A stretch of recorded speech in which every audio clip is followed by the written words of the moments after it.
자, 오늘은 한국 문화외교의 발전 과정에 대해서 배우려고 하는데요. 한국의 문화외교는 어떤 과정을 거치며 발전하였는지 시기별로 살펴봄으로써 한국의 문화외교에 대해 보다 구체적으로 학습하고 이해할 수 있습니다.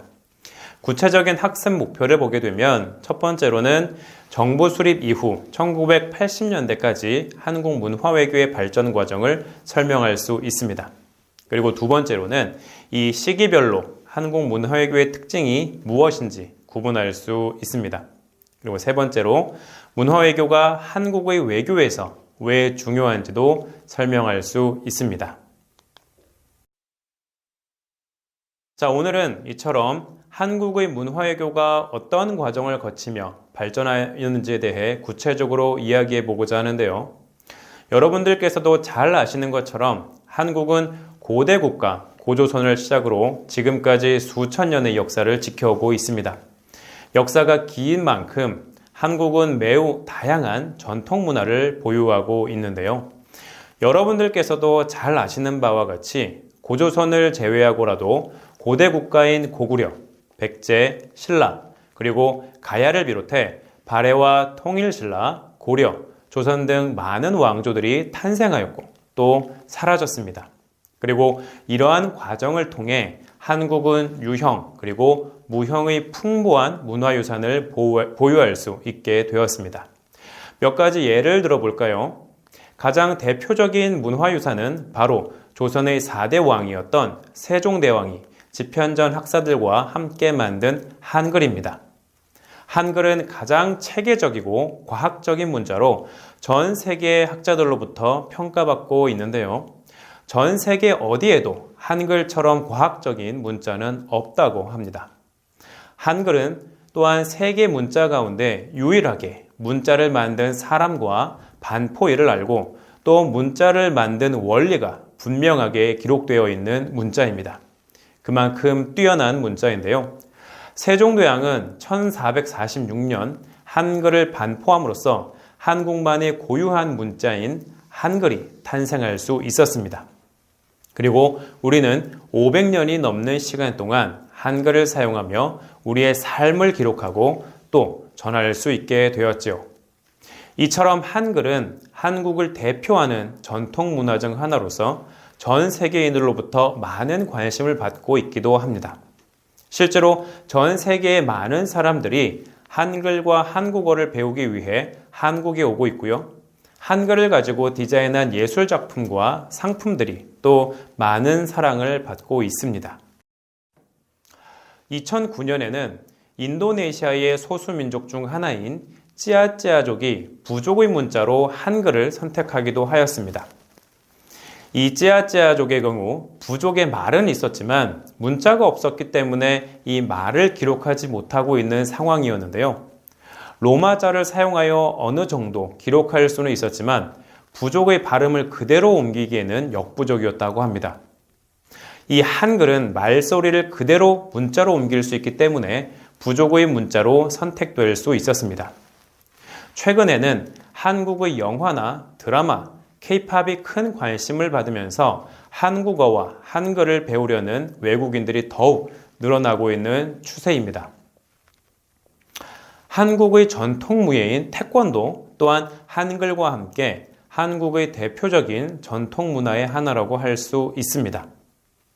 이 태권도는 삼국시대 때부터 성행하던 다양한 무예를 바탕으로 형성된 무예로서 고려시대와 조선시대에는 수박희라는 이름으로 불렸습니다.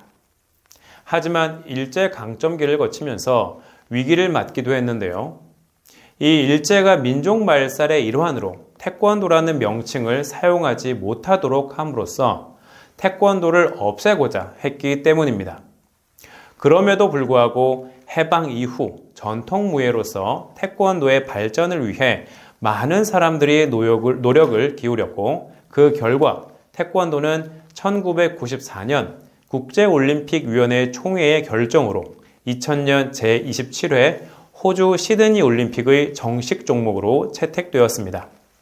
현재 세계 태권도 연맹에 가입되어 있는 국가의 수는 총 210개국으로 국제축구연맹 피파의 211개 회원국보다 1개 나라가 적은 숫자입니다.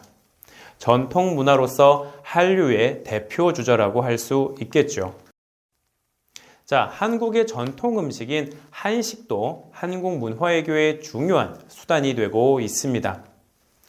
지금도 많은 나라들은 음식 외교에 주목하고 있습니다. 말 그대로 음식을 수단으로 하는 외교를 의미하는데요.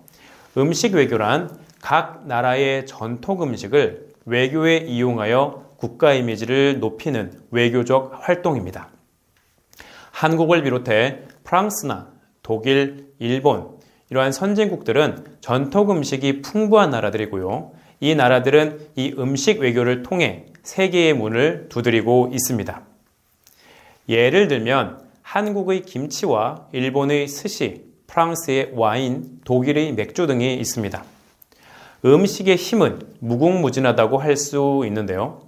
사람들의 시각과 미각을 자극하기 때문에 사람들의 관심을 끌어들이기도 하지만 이 전통 음식에는 그 나라의 문화가 담겨져 있고 상대를 배려하는 마음이 담겨져 있으며 음식에는 긴장된 분위기를 완화시키는 효과까지 있으니 세계 각 나라들이 경쟁적으로 음식 외교에 뛰어들고 있는 것입니다.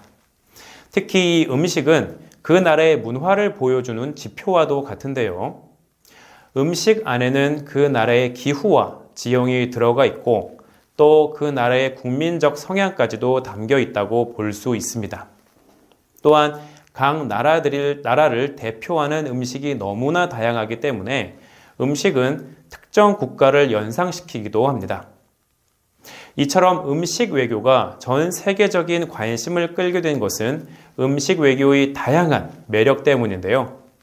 음식은 국가 이미지를 제고시킬 수 있는 최고의 소재라고 할 수 있습니다. 뿐만 아니라 음식에는 그 나라의 문화가 담겨져 있기 때문에 음식을 통해 서로를 알아가고 이해하는 데에도 큰 도움이 됩니다.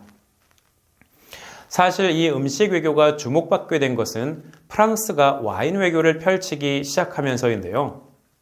프랑스 하면 와인 하면 프랑스가 연상되는 것도 프랑스의 와인 외교 덕분이라고 할 수 있습니다.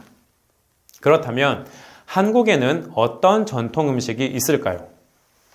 여러분들께서도 잘 알고 계신 것처럼 김치나 불고기, 비빔밥 등이 있습니다. 이 중에서도 김치는 대표적인 한국의 전통 음식이라고 할 수 있습니다.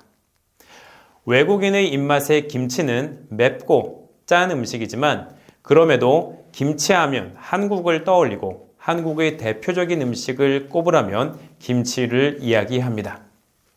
그만큼 김치는 외국인들에게 한 번쯤 경험해보고 싶은 음식이며 김치 담그기 체험은 외국인들에게 색다른 경험을 선사하기도 합니다. 그리고 김치를 만들고 이웃 사람들과 나누는 모습들을 통해서는 한국인의 정을 보여주기도 합니다. 2003년 중국에서 사스 바이러스가 발병했을 때에는 김치가 사스에 효과가 있다고 알려지면서 세계적인 관심을 불러일으키기도 했습니다. 이 김치 외에도 한식의 세계화 열풍을 타고 비빔밥과 막걸리를 비롯해 한국의 전통 음식이 세계인들의 사랑을 받고 있는데요. 한식의 세계화 열풍은 세계 시장에서의 한식이 가진 경쟁력을 보여줄 뿐만 아니라 한국의 국가적 이미지를 크게 높여주고 있습니다. 한 가지 예를 들어보면 2009년 한국의 전통 음식 중 하나인 파전이 외신을 타고 세계 언론에 알려졌습니다. 당시 이명박 전 대통령과 함께 미국을 방문 중이었던 영부인 김윤옥 여사는 뉴욕 인근 롱아일랜드에서 한국전쟁에 참전했던 참전 용사들과 함께 한식으로 점심 식사를 하였습니다. 참전 용사들에게 감사를 베푸는 자리에서 이 영부인 김윤옥 여사는 손수 파전 만들기에 나섰고 정성스럽게 만든 파전을 노병이 된 참전 용사들의 입에 직접 넣어주었습니다. 따뜻한 파전 한 조각이 대한민국의 정을 세계에 보여주는 계기가 되었고 한국이라는 나라도 다시 한번 각인시킬 수 있었습니다. 그리고 2007년에는 미국의 뉴욕타임스가 파전의 조리법을 소개하기도 하였습니다.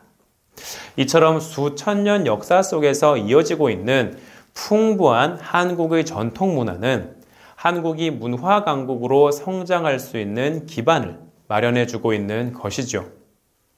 전 세계 사람들이 한국을 좋아하는 이유 중에 하나도 바로 이러한 전통 문화를 많은 사람들이 사랑하고 또 이러한 전통 문화들이 사랑을 받고 있기 때문입니다.